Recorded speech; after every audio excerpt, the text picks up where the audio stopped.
Peace and blessings, family. This is your brother asarimhotep with the Martin Delaney Center for Egyptology, and welcome to the Nbongi.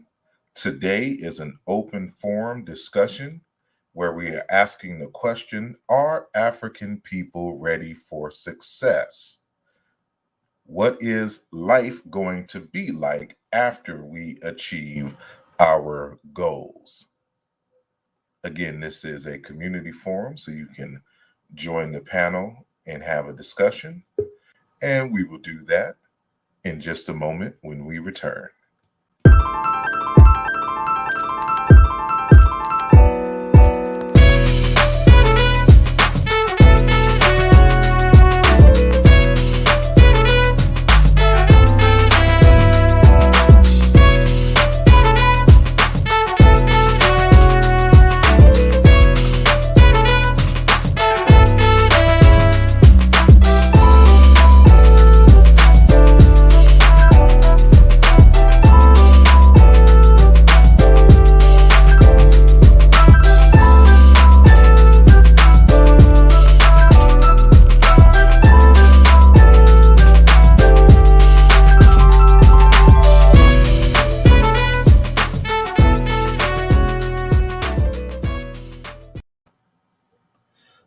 Welcome back.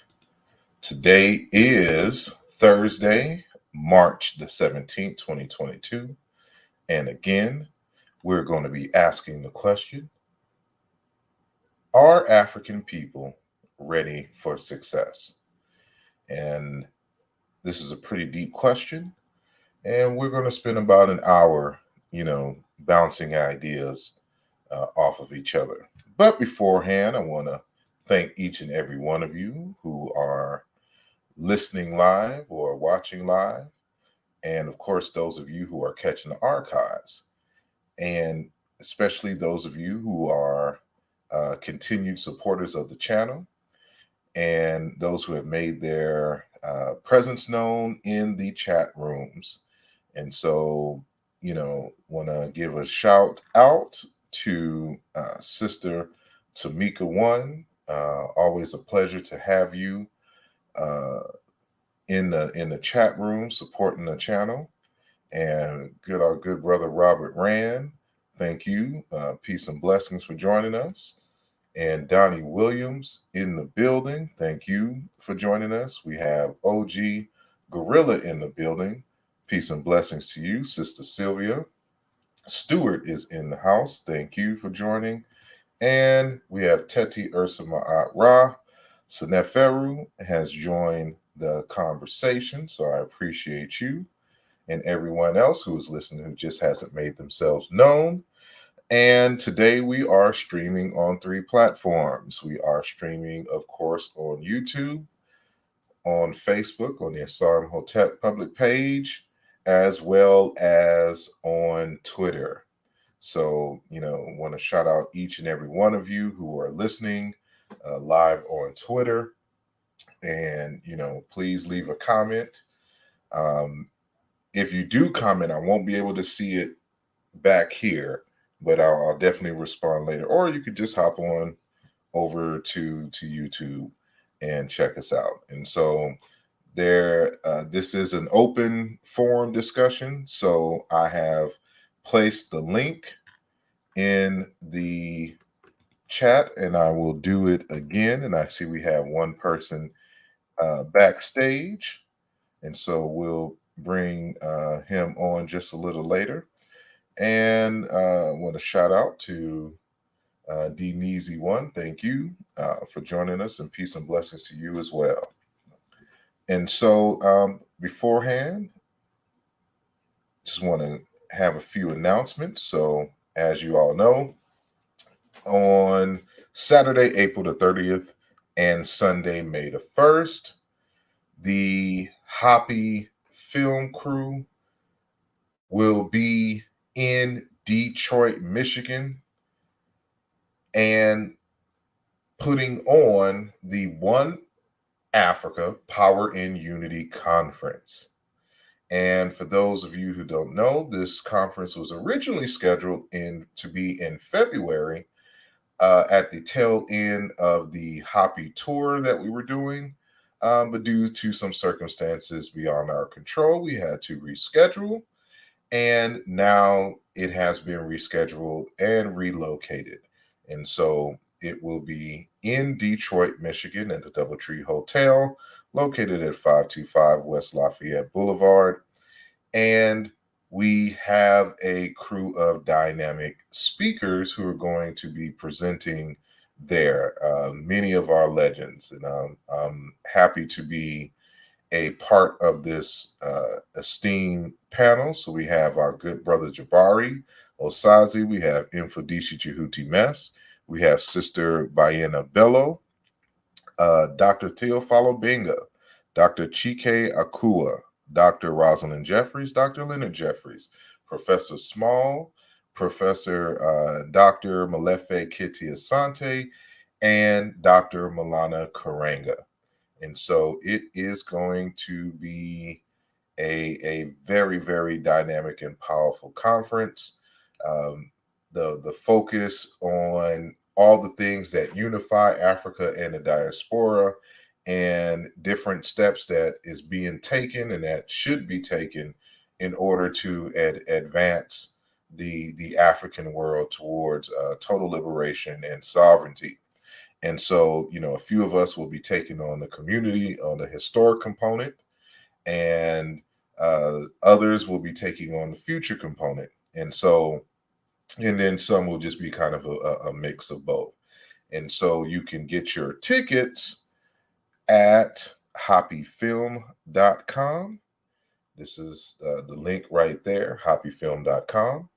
And it will be live streamed as well. So if you cannot physically make the trip, then that is no problem. You can purchase your ticket. I don't know if they're charging separate for each day or just it's just one complete package, but you can find more information where at hoppyfilm.com.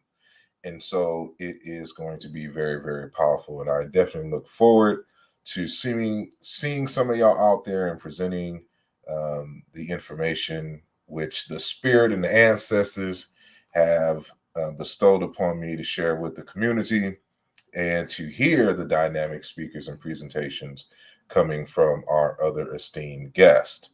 So, with that said, lastly, just be on the lookout towards the end of this summer. I will be releasing my latest text, Race and Identity in Ancient Egypt, Volume 1, Towards a Meaning for the Place Named Kemet.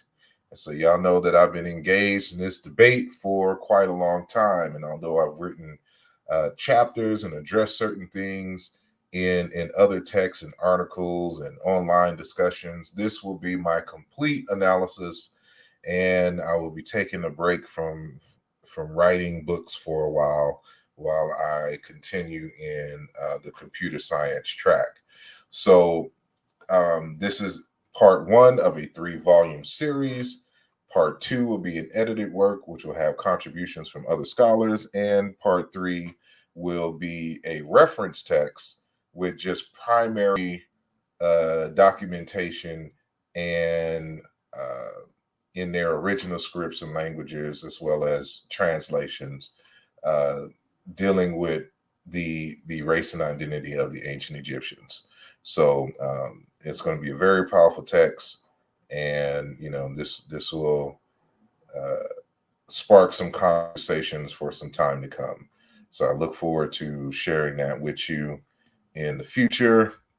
And don't forget to go to our website, that is Madu Andela Press, and pick up your copy of Muntu Wa Nzambi by Dr. Chilema Mukinge, as well as my other latest book that came out this last year, Chiluba Maweja, Yoruba Orisha, and Ancient Egyptian Ak, an exploratory etymological study. And so we've been pretty studious, a lot of things going on. Make sure that you visit our Spreadshirt site if you want to check out some of our, t-shirts and the like, and we'll be expanding sometime soon. So with that said, again, visit maduandelapress.com, and let me get that there.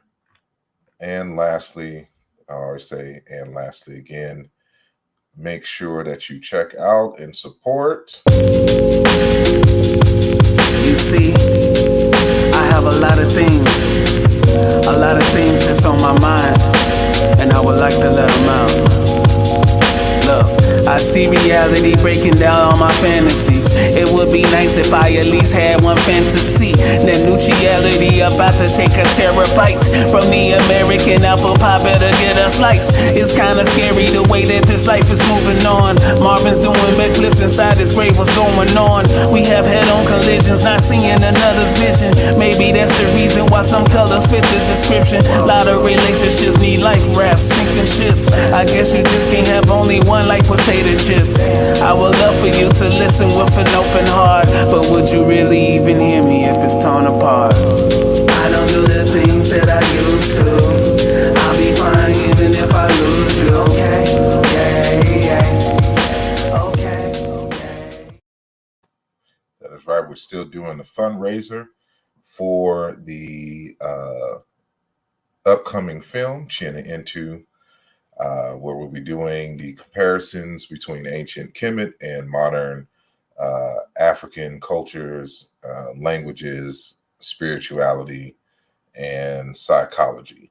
And so, to find out more about that and to support that movement, go to chinnaintofilm.com. So, without further ado, let me introduce the topic. The first 15 minutes, I just like to give announcements. And so for the next 45 minutes, we're going to have a community discussion. And I've been thinking about this lately in terms of asking the simple question, are African people ready for success? And I mean this on various different scales. So, we all know our history, and we know the challenges that come as being born into these people and these cultures. Talking about African Americans, whether you're in the diaspora, whether you're in Brazil, Mexico, being a Black person. So we have ancestral goals in terms of sovereignty, freedom, and we know that everything has to happen on an individual level and then kind of expand from the family outward. And so, depending on how you define success, maybe we can have that conversation as well. What are the necessary steps afterwards? So say that we achieve all of our goals. How do we then maintain what we've achieved and expand and secure, what we've accomplished in the next generations? And so not only that, are you prepared, for example, let's say that you become an individual who accumulates a good amount of wealth.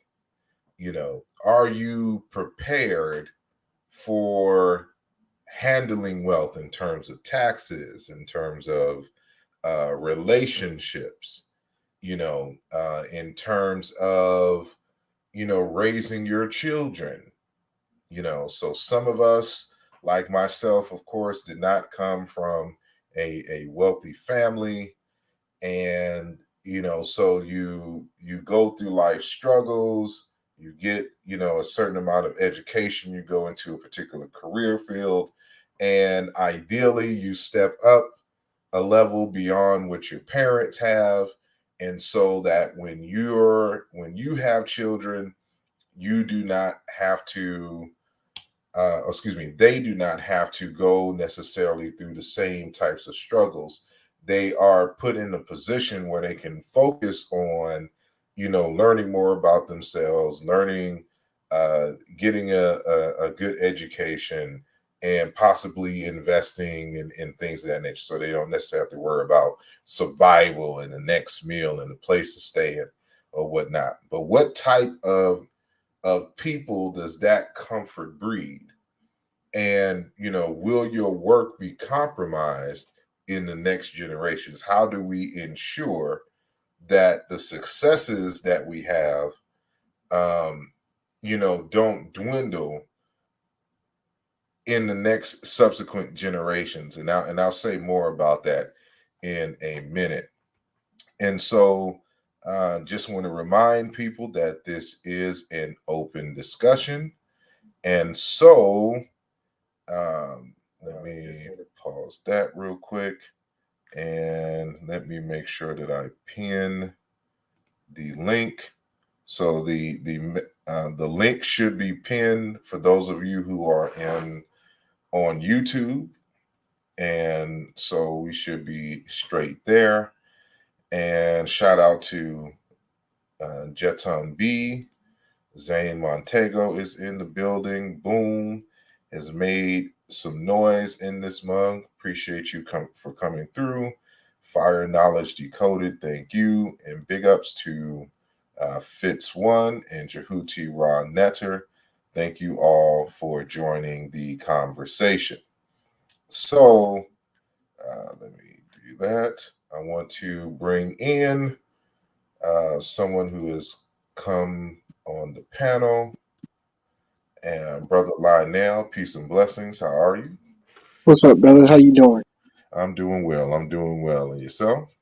Oh, I'm straight. I just got finished doing my homework in college, so just you came right on time. I was done doing a test. I'm like, my brother's a song, so let me go ahead and jump on. Indeed. Yeah, I'll be there with you soon. I'll start some more classes for this summer, and I'm taking summer testing out just courses getting too. light. I'm sorry. Uh, I'm taking summer courses too this year, so. Yeah. So yeah, I'm about to be, coming off of classes and trying to do shows and the like. But so to the general question, Jetson B says, as a collective, no. And let me see. OG Gorilla says the answer is no. And let me see if anybody else has made. And Robert Rand says we're too immature. We measure success by European Western cultural standards.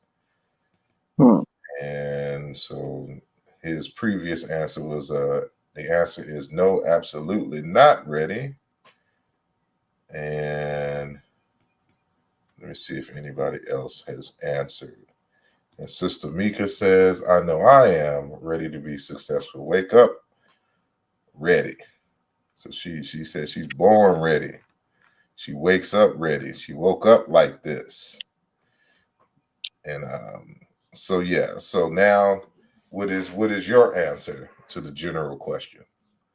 I would say my answer to the general question would be, well, let me start off by saying when you study significant social revolutions like the Russian Revolution, the French Revolution, English Revolution, etc., right? Mm-hmm. What you tend to find is that there's always a small group of people that gets things done. Yes.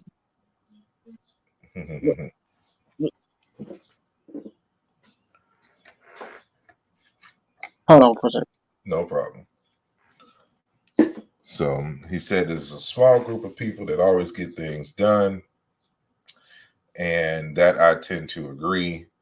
And so, I guess a small margin, needs to make it happen and then serve as a model for others. But then we run into an issue, for example, like there's those of us who don't believe in the talented 10th, but or the the 5% if you in the Nation of Islam and the Nation of Gods and Earths. But there seems to be this understood notion for those of us who kind of study history that is always a small percentage of people who are willing to sacrifice and make things happen for the collective, and that you can't wait on the masses to be on board. You just have to, succeed and then serve as a model and create space for others to come behind. Right. And so it seems like you're back already. So yeah, That you continue. that's the what you saying is a small minority that sacrifices for the collective. That's the same thing with the Russian Revolution and even the American Revolution. Because when the American Revolution kicked off, it was only about a small, maybe about 5-10% of the population was against the British Crown. And even when you look at the Bolsheviks, these people had the smallest amount of followers, but they raided the Romanov castle and stuff. Even with the civil rights movement, you see the same thing. If you read Dick Gregory's work, Callous on My Soul, Mm-hmm. what you find is that he talks about how there was a small minority of us, and it was mostly the youth, Yeah.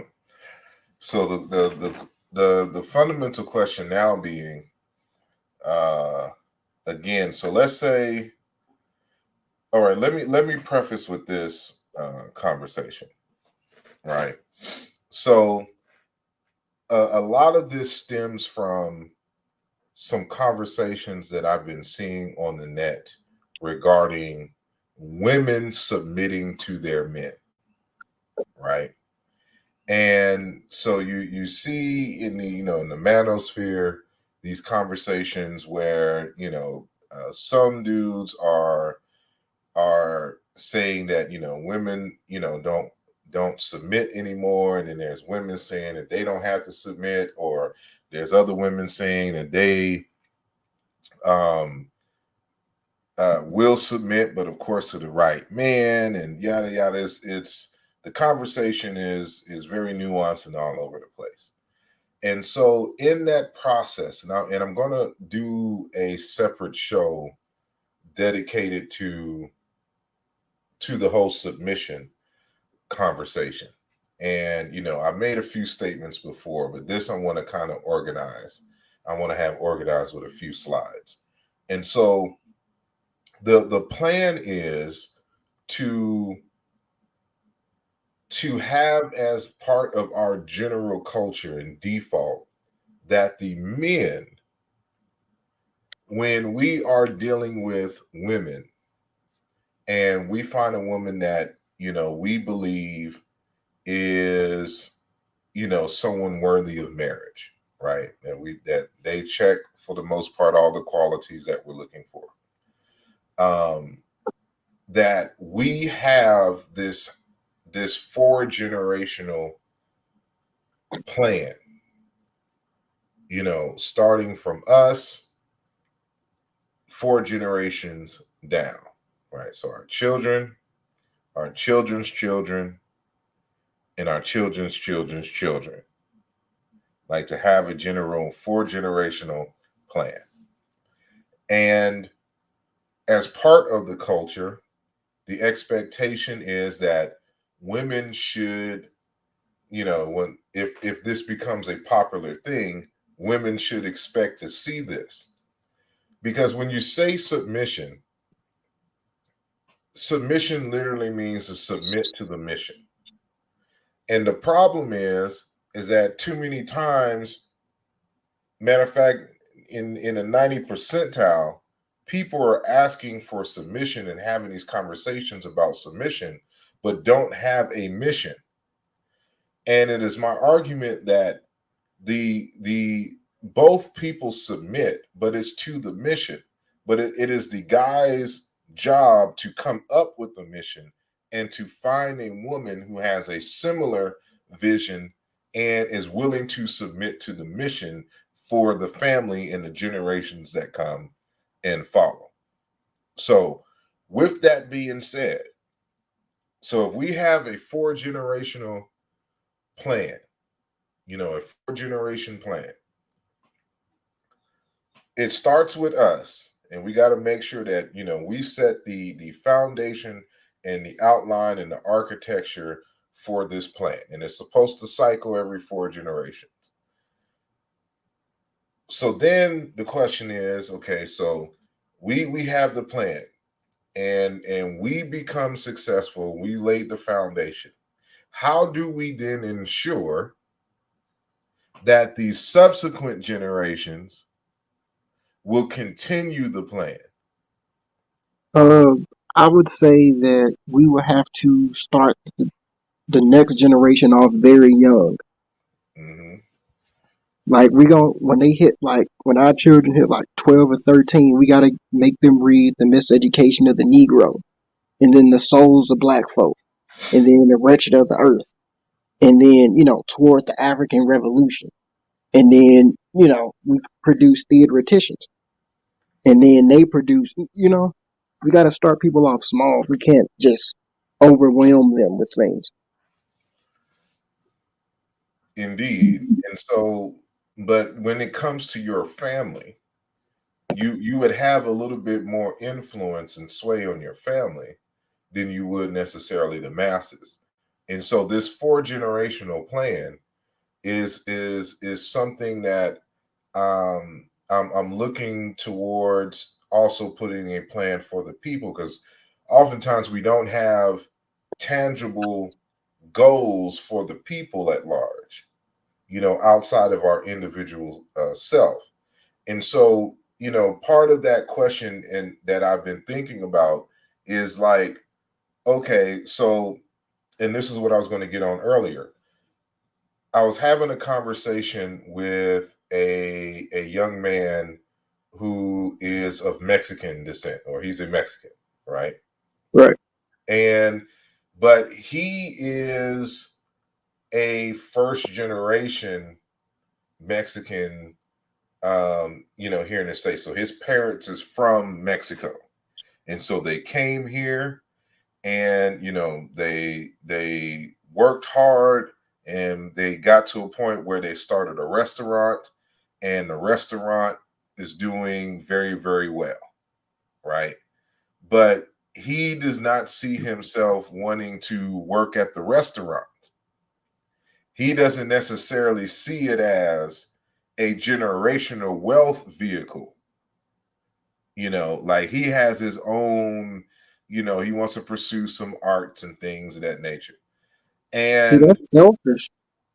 you get what I'm saying? So like luckily they have more than one child, but let's assume that that was the only child, right?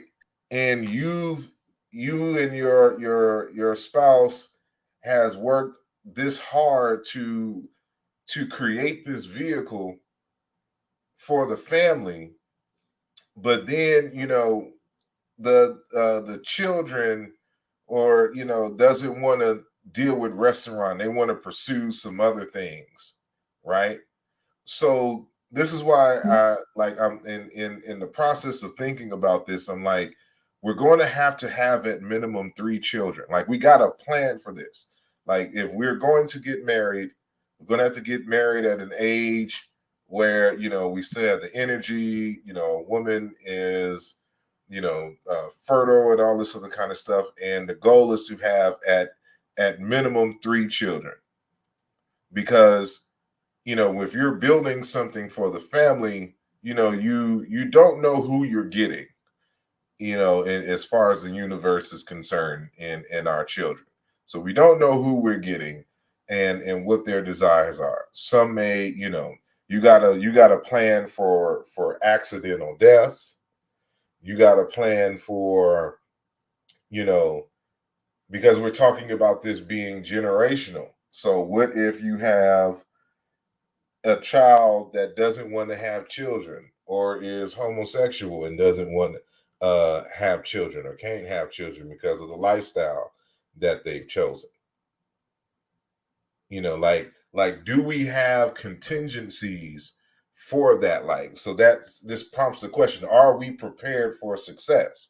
Are we prepared for, if we accumulate certain wealth, family members coming and trying to get a share, and then just people in the world trying to exploit you And so how do you prepare yourself, especially you being a first time very successful person in your family, if that is the case?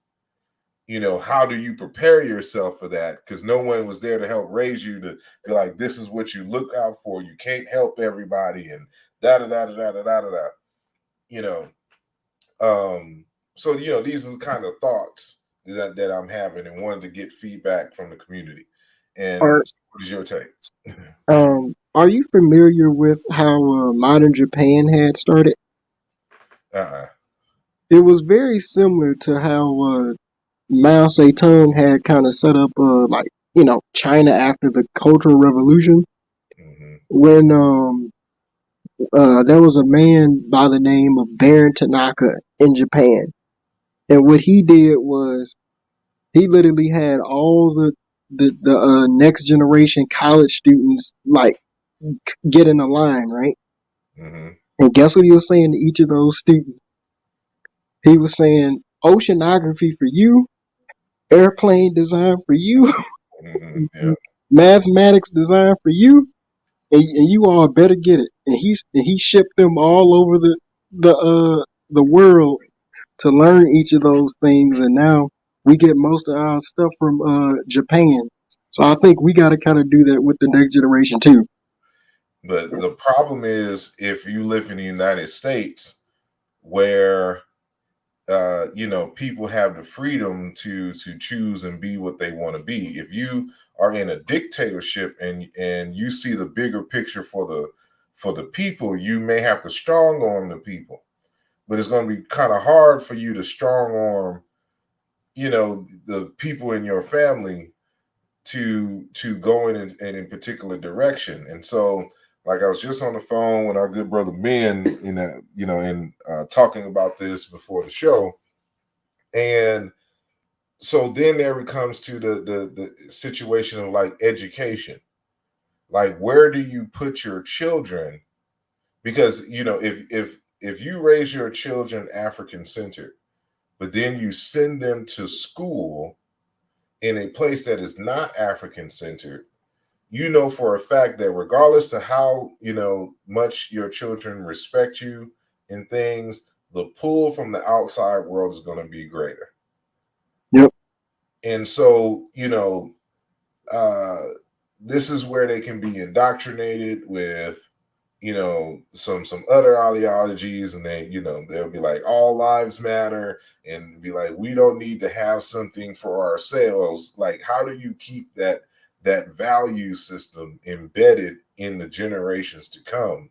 It's like you have to keep them, you have to create community in every sense of the word, so that they, for the most part, don't they have a center to come to that they can always get grounded in, after going out and exploring the world, right? Like, Hmm. so it's like the first generation literally has to be architects and engineers and to set up these foundational things, so that by the third generation they already have a system in place and institutions in place, so that um they can stay grounded. So that's the thing, like, how can we keep them grounded and to understand their role in this movement, and that they will still be attached to it. So I think in part that's going to also encompass the rites of passage,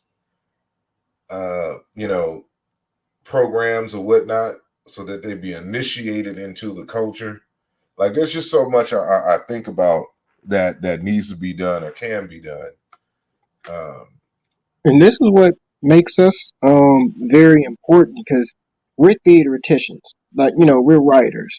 And mhm, we have to sit down and we have to really ponder about these things because mhm, there's something that, the Black Panthers, they came up with a concept called being custoristic, right? And being custoristic basically means that you go out there with no plan and stuff like that, and things start to, fail. So, yeah, like, we have to, like, we have to like really sit down and think about how we gonna plan this. And we also have to have the mentality that we might not live to see the plan come in fruition.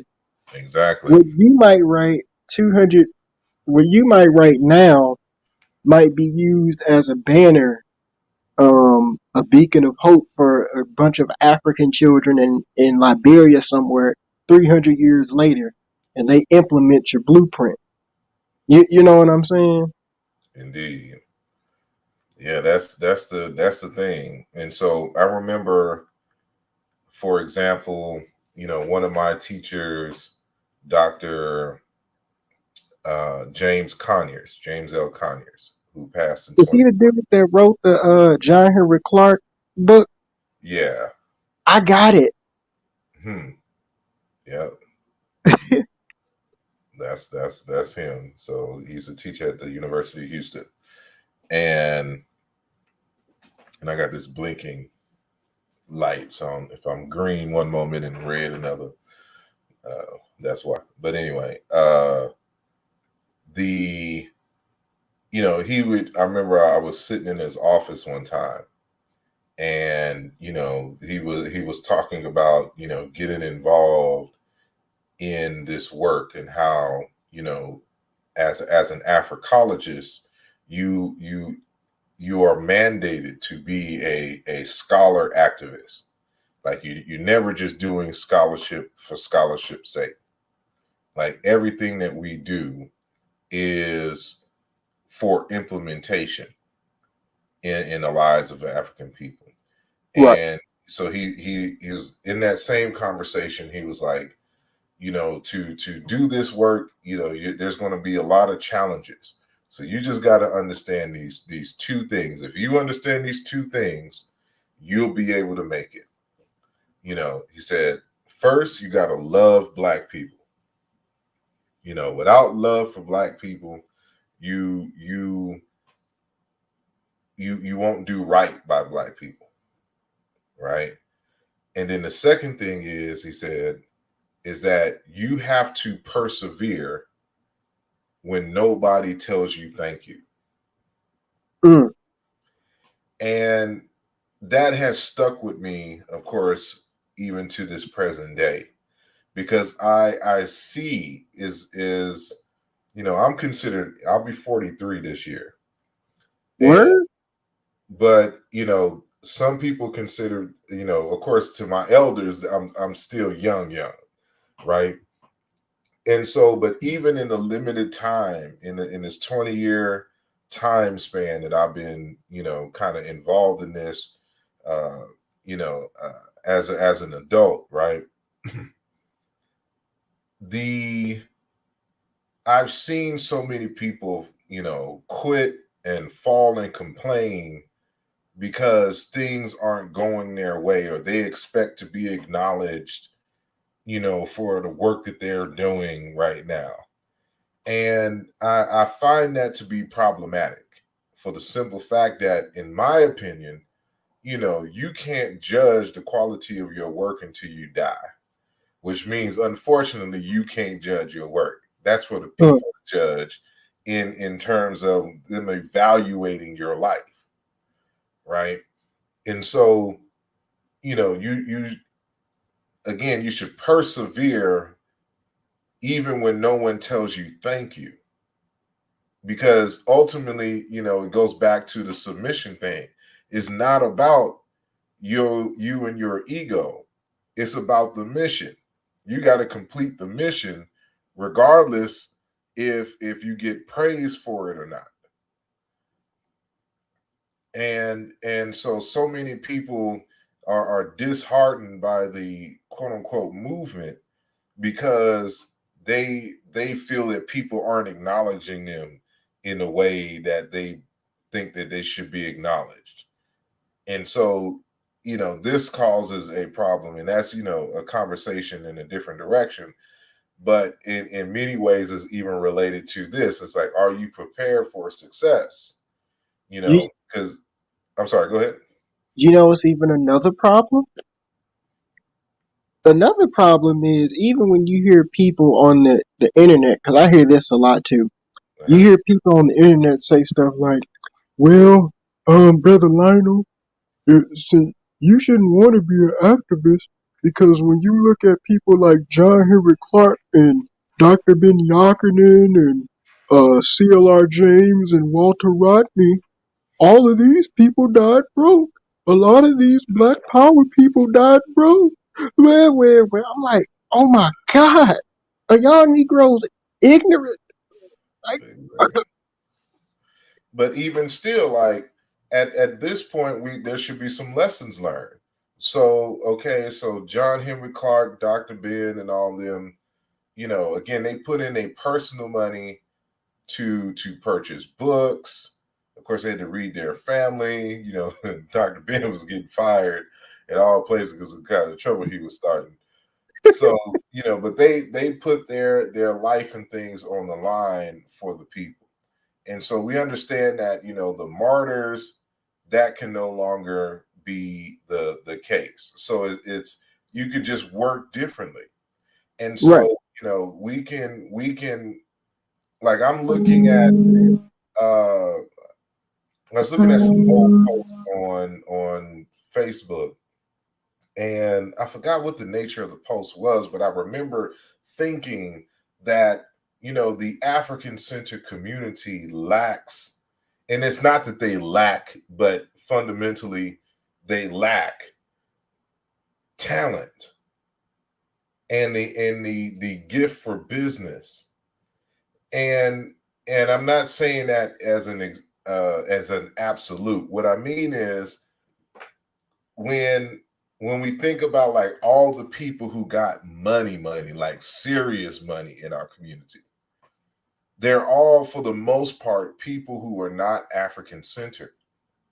And a lot of us feel like getting money is a sin unto itself, because then you're supporting the capitalist system, which is oppressing the Black man and yada, yada, yada, but have no alternative plan to gain the resources necessarily to achieve the goals that we want to achieve. And so it's, I guess that becomes a question too. As someone who was African centered, how can you amass the kinds of wealth needed to make the kind of change to create the businesses? So, like I remember Dr. Malata Karenga saying one time that before you can free the people, you must first free their labor, Mm, right? that sounds like some Marxism, Lenin. Well, yeah, that, Yeah. And so at the hest of it all is most of our time is spent working, just trying to survive, to be able to pay rent and live and eat and raise your children, etc. And so if we can create situations that can change that, and then be able to pay people enough and influence them enough to be able to invest and work for the movement. So say for example, instead of a 5-day week, we have a 4-day 2 day week. week. Mm, okay. So let's say that we create, you and I, we have separate businesses, but it's the African, like we all decide it's the African centered way to do business, that we are only open 4 days a week, right? Right. And they may work 10 hours that day, or those anywhere from 8 to 10 hours, but for the most part, 4 day work weeks. So that means you have 3 days off. One day to run errands and all this, another day for family and rest, and you can have one day for complete day for study, expansion, whatever, right? And then we make sure that we pay them enough so that they aren't struggling, that they have enough money to take care of themselves and their families and invest, and so that they understand certain strategies in terms of life insurance, and in investments in like maybe real estate, or you know I guess now kind of cryptocurrencies if they want to deal in that, in terms of creating their own businesses, or furthering their education. Like, we have to free up the labor, free up the time, so that they can be involved in certain things. You And know who's a? Ooh, I'm sorry. go ahead. You know who's a great model for how to be a black business person? Do you Who's know who that? that is? Steve Booker Harvey. T. No, Booker T. Washington. I think people need to really study Booker T. Washington and how he dealt with those white philanthropists and keeping Fisk University's lights on. And to Mm, break it down for the people in the most simplistic way possible, Booker T. Washington had to shuck and jive and sing Negro spirituals so the white philanthropists might give him $5 million. We might need to do stuff like that too, but guess what he did? He taught he kept Fisk University up, and he taught a whole generation of black people by he had to say yes so the next generation could say no. So I mm, think we need to really study him too. indeed, yeah, we have a lot of models, and I guess this goes into um, part of the conversation that Brother Ben and I were having was, again, on the educational piece, because one way in which you can ensure that the education and the curriculum is designed for the movement and to instill African-centered values and things of that nature is to homeschool your children. But that Mhm. requires a certain sacrifice, and then of course it requires a certain level of education and access to resources. So we was talking about creating a standard like school, an African centered school that is certified, that has is credentialed, and um but it is African centered in the same way that you would have like a private school, a Catholic school that teaches you Christian, fundamentalist ideas or whatnot. But of course, they still meet state requirements in terms of reading, math, arithmetic, sciences, and the like. And so we have to have something like that, so that again, you build a community of people and everybody, that we have a similar standard, and it's only taught by people who are credentialed, and or that provide those resources in terms of the online. It's the parents' job, of course, to be able to study this stuff and represent it to the children and the like. And so that's one way to start, but ultimately with the goal of having physical institutions.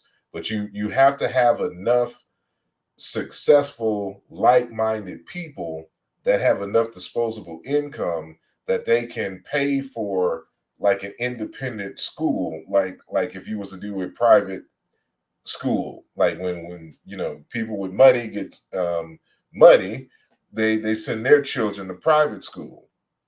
And we're going to have to be able to do that as well, to ensure that they're not indoctrinated in the same way, sending them to the public or some Catholic school. Because I think he was telling me about a friend of his who him herself is an atheist, but and she's sending her child to a private Catholic school, and only because she had no other alternatives, it appears, because like if she sent her child to a public school, it was just so bad that she was like, I'd rather take my chance here than to bring my child into this dangerous environment known as the public school.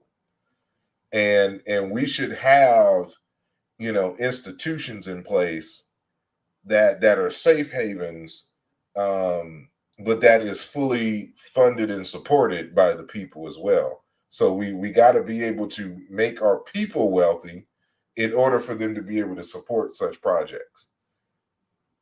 Because otherwise, Mm.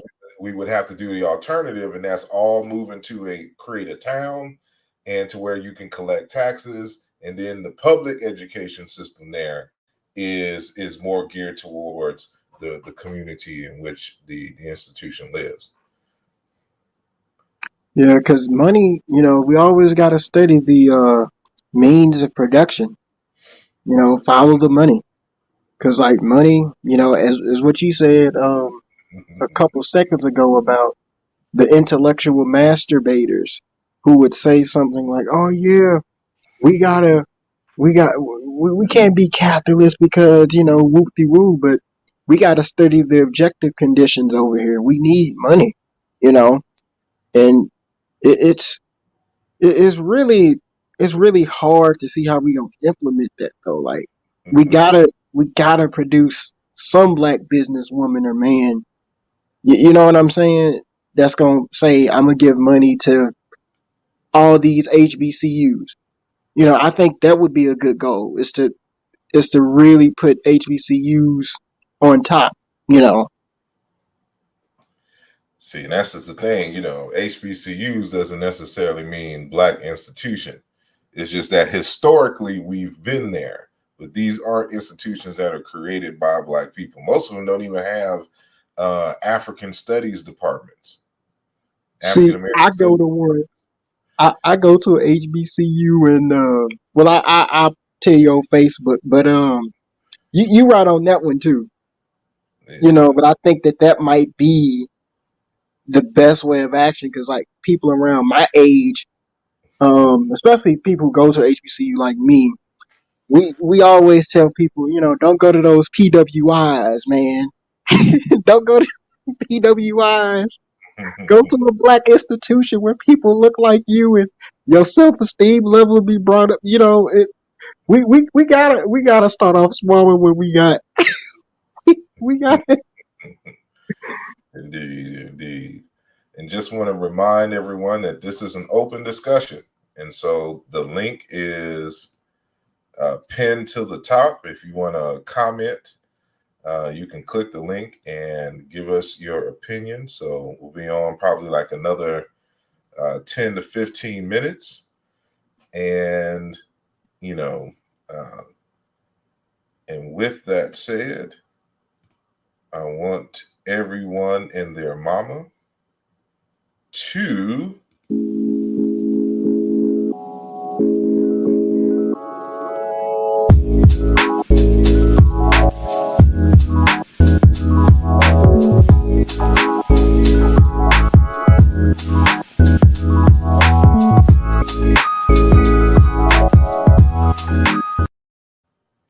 that is right. Hit the like button. And if you are new to the channel, please subscribe and hit the bell so that you can get the notifications when we are starting trouble in these internet streets. And as you can see by the flashing lights, the popo is always around because they don't want these powerful conversations, and they put us on the black identity extremist terrorist list and the like. But so far so good. And so thank each and every one of you. So make sure that you like and share the conversation. And so let me see, and what else are they saying? I'm trying to keep up with the comments, but let me see. there was one person who had said, "Oh well, that poor righteous teacher ish is out the door." Exactly. Hmm. And so we're going to have to figure out the balance and figure out the key to be able to amass the necessary resources that we need without falling into the trap of becoming an elitist and being defined by the money, and understanding that we're gaining the funds to be able to help move the community forward. And again, so like if we have this 4-generation plan, it helps us to consider the long goal and the end game for what it is that we're doing. And so I guess that's a conversation in of itself. So let me see. It says, but they usually die destitute. Seriously, people had to get some money up for Dr. Ben's funeral, for instance. Exactly. That was And horrible how he went out. That was horrible.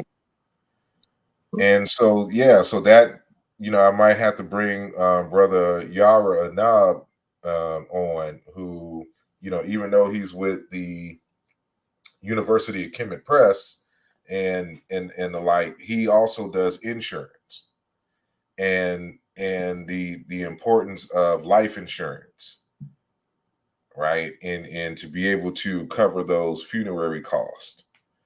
And maybe we can, in that conversation, talk about from a historical standpoint how some of those so-called secret societies of West Africa, were brought here to the United States, and then during and after slavery, they transformed into these uh, funerary societies to help African Americans and African descendant people to bury their dead, right? And they created insurance companies and the like. So there's like a whole history of that many people may not be aware of. But that's just a thing. So we got to start thinking not along, like I do the history stuff, but I'm always thinking forward. And so, like I've coined this term, that I'm a make historian, right? Mm. Like it's not about like I'm a historian, but the whole purpose and the intent is for me to make history, to utilize that information to bring about a new type of existence that moves the people forward. And you know what Lenin calls that concept? What is that? He calls it theory and practice. You know, it is weird because like me myself personally, right? I don't talk to a lot of intellectuals, right? Because as Mao Zedong tells us, intellectuals talk too much and they do so little. And it's Yeah. like you'll deal with people who are like, on the internet or on the street. They'll be like, but we need to talk about this and this and this and this for like 10 to 12 hours, but they not going to move past the internet or the street corner. So it's like, it's theory and practice. Like, it's brilliant that you brought up, I'm a make historian. Because we need to change, well, not change it. We might need to come up with a new historiography, like Afrocentrism, that was made by Molefe Kete Asante, to help galvanize us to see how the world is right now. We just can't be reading a book and discussing it. We got to do more. And I look at it from the standpoint of a corporation. And so one of the things that I've come to understand as a result of studying the nature of systems is that, and then in that in conjunction with the problems that African people face, is that we still kind of think like Christians, where we're looking for the savior, the person who's going to be the end all be all, that serves multiple hats, and it doesn't have to be that way. Like, although Africology is, and an Africologist is a scholar activist, sometimes we just need scholars to be scholars. And if they choose or not to get involved in the movement in some other way, that's fine. But we need people to focus where their talents, are best served, and not try to be the jack of all trades for the entire movement. And so let the scholars be the scholars, but let the workers study the works of the scholars and implement it. And so, for example, if you are in a military institution, you know that you have people who invent the weapons, right? They create, they design the weapons, but they're not the ones that go out and fight. The people, the it's the troops, the regular troops who go in and test the stuff in the field, and then they come and give feedback. Well, this weapon is a little bit heavy and it's kind of hard when we're going up hills, and or the jet engine, it turns kind of funny when we're in this type of condition. And the people who were in research and development, they go to the drawing board and they fine tune. But that's their job. No one says that they are any less of a soldier because they are in research and development versus those who were on the ground, doing the actual fighting. Because one cannot exist without the other. So if the person in research and development is creating these weapons and things to help keep the soldier and stuff alive, and the soldiers using those weapons to be able to accomplish the greater missions. So there's steps in the process. So I don't need necessarily my scholars to also be bankers. I just need them to give us the right and proper scholarship so that someone who is interested in banking has the material to study, and so that they can use that information to better serve the people, right? And Right. so after they've done all the talking and theorizing and continue that, they can stay there and do that. But then there's other people, who is more involved in these other areas who don't have time to research, because research takes a lot of money and a lot of time. And so if you're going to do research and you're going to write books and deal with education and all that, you don't have time to start banks, to run real estate firms, to create and do an architectural firm, et cetera, et cetera. To get involved in the music industry, to make sure that we have good music promoted to us, to be involved in engineering and technologies. Like, you just don't have that time. You can't be everything to everybody. So if we understand that that we have needs in these areas, and that we need people who are qualified to enter these areas, but they're all linked by the culture and the scholarship, and they're working together for the greater good, I think we'll be in a better place. That's the exact same thing Runoko Rashidi said. We all have a different mission, but they're intertwined. Exactly. Like it's we just have to just be honest and just be like, you're good at this, you stick with this. Like, I like always reading about the Russian Revolution, right? And with you going back to how a lot of our people who are good with economics, they're not really like revolution centered, right? Mm-hmm. I'm gonna tell you a quick story. The reason why the Bolshevik Party was able to accumulate a lot of funds to, like, make banners and write books and stuff like that. Mm-hmm. Um, Leon Trotsky, who was the theoretician of the Russian Revolution, he became very good friends with a millionaire by the name of Alexander Parvis. And Alexander Parvis would give them so much amount of funds. You know what I'm saying? To keep the organization afloat. But And everybody ain't going to college though. Oh yeah, that person is right. My yeah, generation, I'm like 23. We're pretty much trying to make our own businesses, and we're like, you know what, like F college, which is fine because everybody is in the intellect. You know what I'm saying? exactly. But some stuff, you're still going to need some kind of formal education.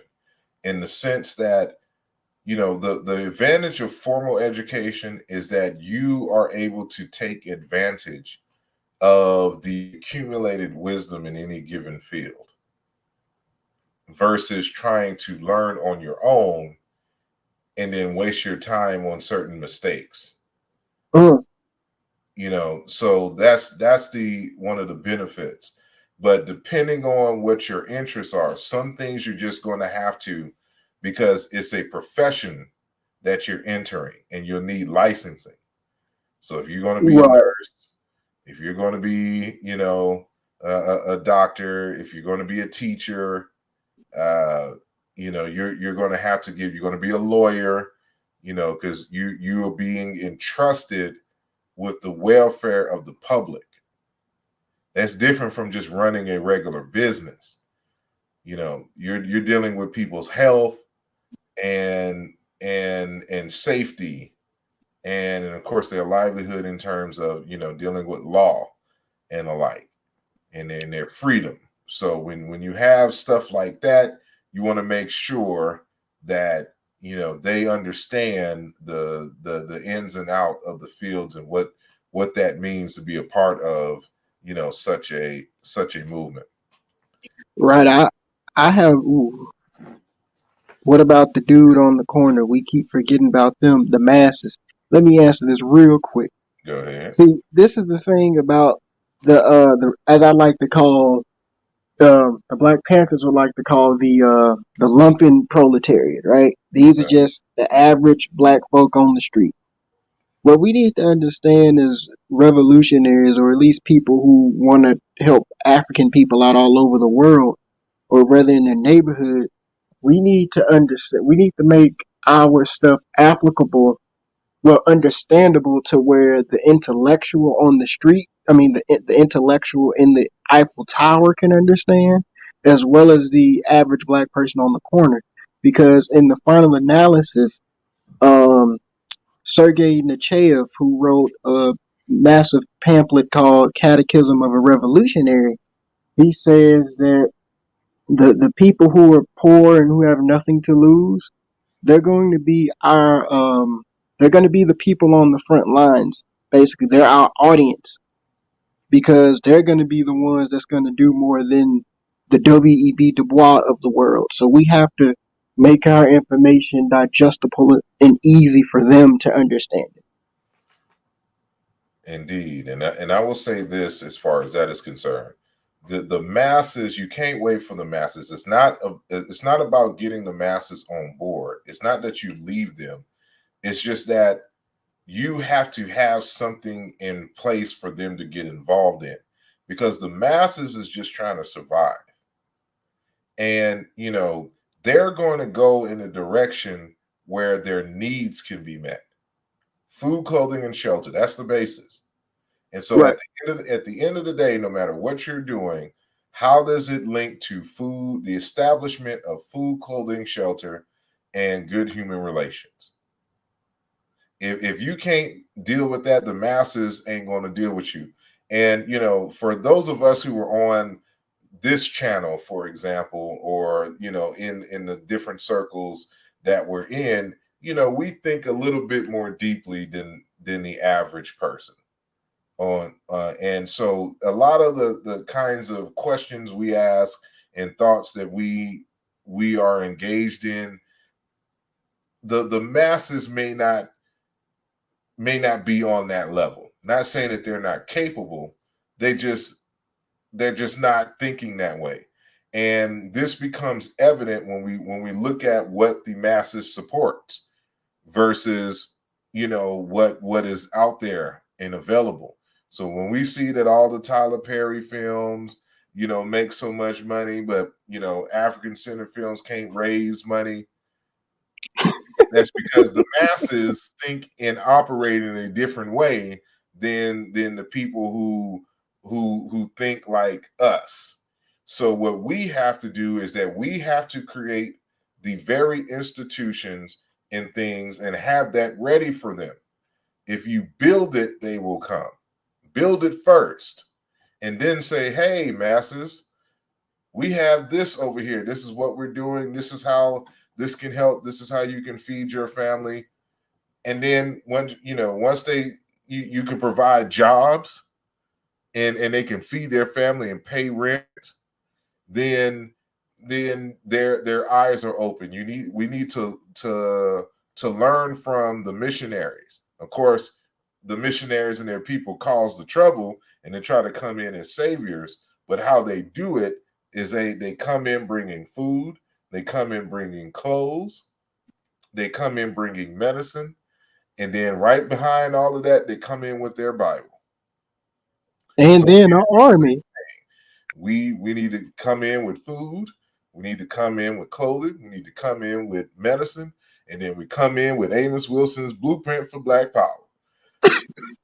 Or even the miseducation of a Negro to start them off real small. Hold on, somebody said you don't have to go to college anymore in a sense. We have too much free information as it is. I say it depends. Like it really depends. But matter of fact, I'm gonna share something that someone just shared with me, and like this is a prime example, right? So this is opensourceecology.org, and the person who put this together, his goal is to share the blueprints for things that you would need for a civilization, right? So that you can build this stuff yourself. So let's go to the Global Village, construction set. Like if you can see everything here, I'll come back to this page. Let's go to the machine index. So, like building a micro home or a micro combine, whatever that is. This is for farming. Some of this stuff is farming tools. Electric motor generator, 50 kilowatt wind turbine. Like, how do you make your own wind turbine for electricity? An open source welder, a well drilling rig, right? Universal rotor, a universal power supply for your computers and things.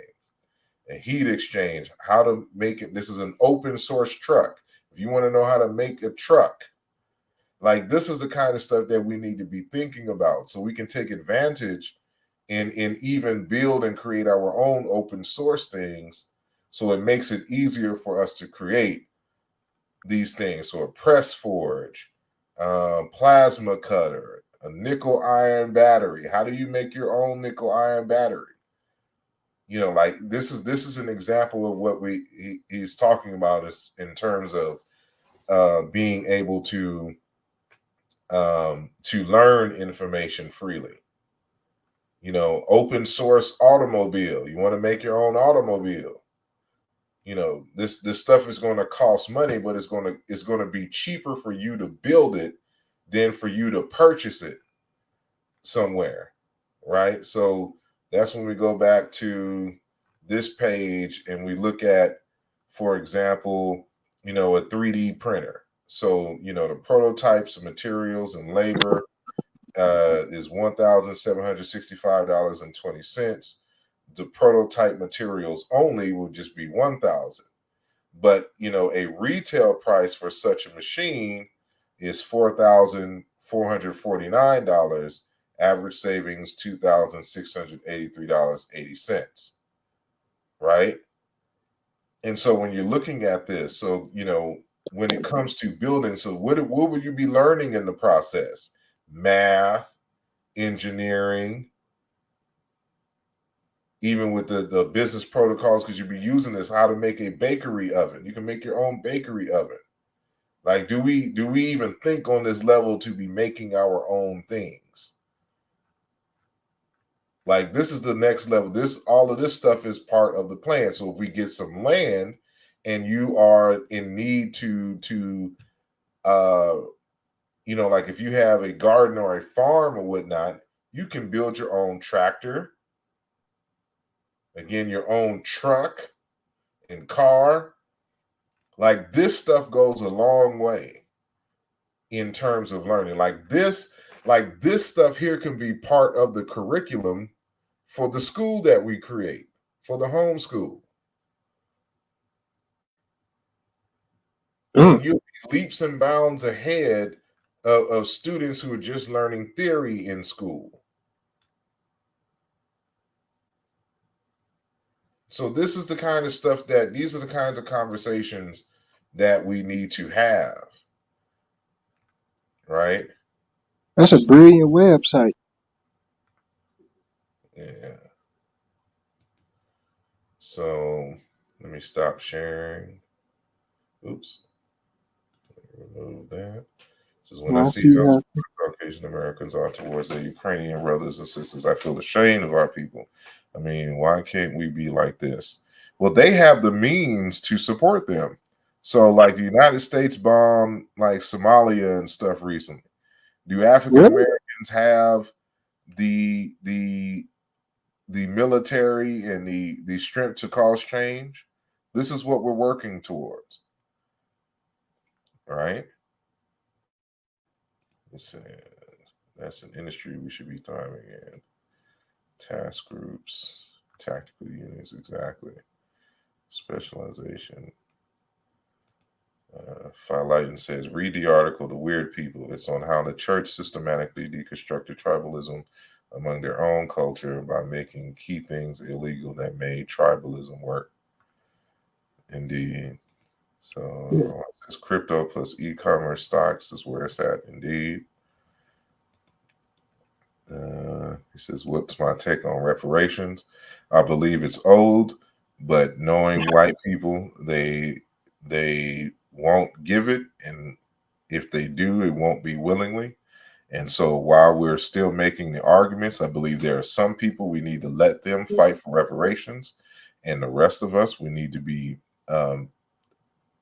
designing our own reparations, right, for ourselves. And if that happens, that will just be a bonus on top of whatever it is that we're doing. That's my answer. I'm sorry, go ahead. You know what Booker T. Washington said on that? I mean, not Booker T. Washington, Booker T. Coleman. He said that that's basically a distraction.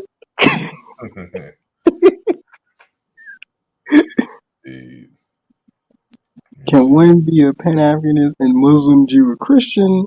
How do we as Pan-Africanists understand Diop's Muslim background and his love for what?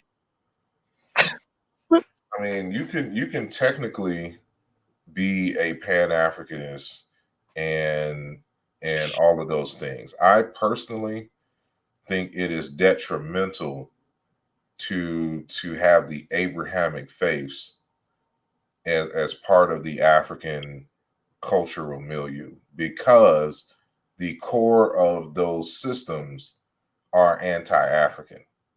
And so, you know, the idea that